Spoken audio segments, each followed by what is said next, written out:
Les amis, on se retrouve dans cette vidéo pour une analyse prise de sang après 6 ans vegan. J'ai jamais fait ça sur ma chaîne YouTube. C'est l'occasion de te parler de tout ça. Est-ce que je suis carencé? On va voir ça directement dans cette vidéo. D'ailleurs, pour recevoir dès maintenant ton kit offert pour sportif vegan avec entre autres les 100 meilleurs aliments pour sportif vegan, avec aussi la transition à réaliser, les conseils que je peux te donner pour passer d'omnivore ou végétarien à vegan, à sportif vegan, avec aussi les compléments alimentaires vegan. Tout ça c'est dans ce kit offert 100% gratuit à télécharger. Le lien est directement en description de cette vidéo. Alors je te mettrai un petit truc à l'écran où ce sera la vignette en fin de vidéo. Donc pense bien à télécharger ce kit et à me rejoindre pour recevoir les mails privés avec plus de contenu, plus d'informations sur la nutrition sportive vegan. Ok, donc carencé ou pas carencé, on va voir ça directement maintenant. Alors j'ai été voir sur internet pour comprendre un petit peu mieux comment analyser la prise de sang que j'ai réalisée. D'ailleurs, ce que j'ai pu voir aussi, c'est qu'il n'y avait pas tout dans cette prise de sang. Il y a quelques éléments qui sont manquants, mais je voulais quand même te partager ça parce que je trouve ça intéressant. Alors ici, on a tes valeurs et ensuite la fourchette de valeurs de référence. Donc en gros, si c'est dans cette fourchette, c'est que c'est ok. Il y a une chose qui est très intéressante que j'ai vue dans mes résultats, avant de t'expliquer plus en détail, c'est que j'avais réalisé une prise de sang en 2013, il y a 9 ans. Donc on aura un point de comparaison par rapport à bien avant d'être vegan. Donc c'est-à-dire je suis vegan depuis 6 ans et là il y a 9 ans, donc j'étais omnivore depuis 3 ans encore en arrière. Donc ça va être intéressant vraiment de faire ce point de comparaison entre omnivore et vegan avec 6 ans plus tard et 3 ans en étant encore omnivore. Alors déjà on a les hématies. Les hématies sont les globules rouges.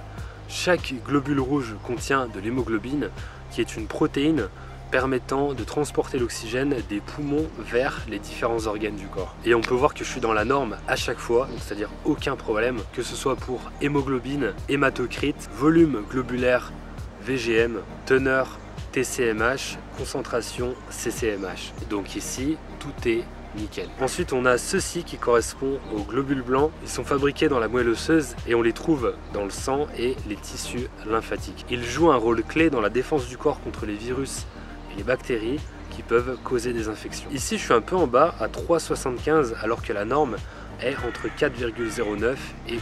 Alors, quelles sont les causes d'un faible taux de globules blancs? On peut voir médicaments, infections, cancer ou par exemple le problème de la moelle osseuse. Le truc c'est qu'il y a 9 ans j'étais à 4,35, donc j'étais dans les normes, mais pas un taux non plus qui est très élevé.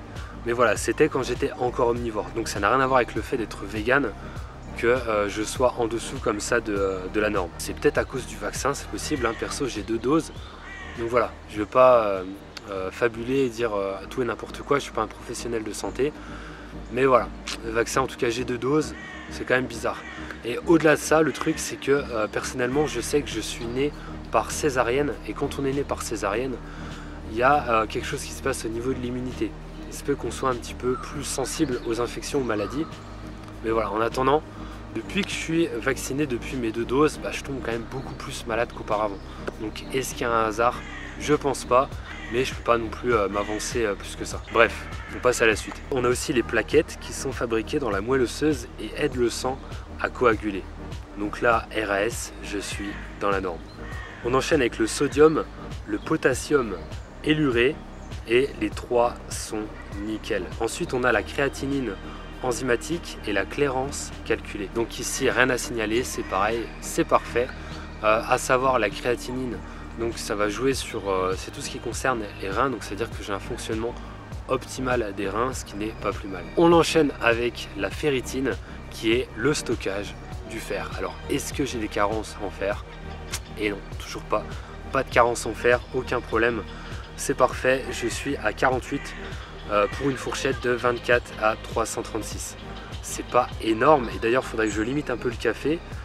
J'en bois beaucoup et ça limite l'absorption du fer, mais je suis quand même dans les clous, donc aucun problème. Ensuite on a les folates, la B9 et là idem, c'est parfait. Et enfin on termine avec la fameuse vitamine B12 et là c'est parfait, encore une fois aucun problème.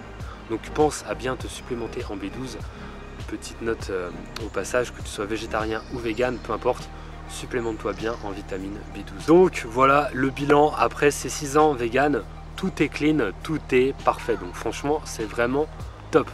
Encore une fois, il y a quelques éléments que j'aurais bien voulu voir, comme par exemple la vitamine D. Mais voilà, je me supplémente en vitamine D quand c'est l'hiver, donc normalement il y a très peu de chances qu'il y ait de problème par rapport à tout ça.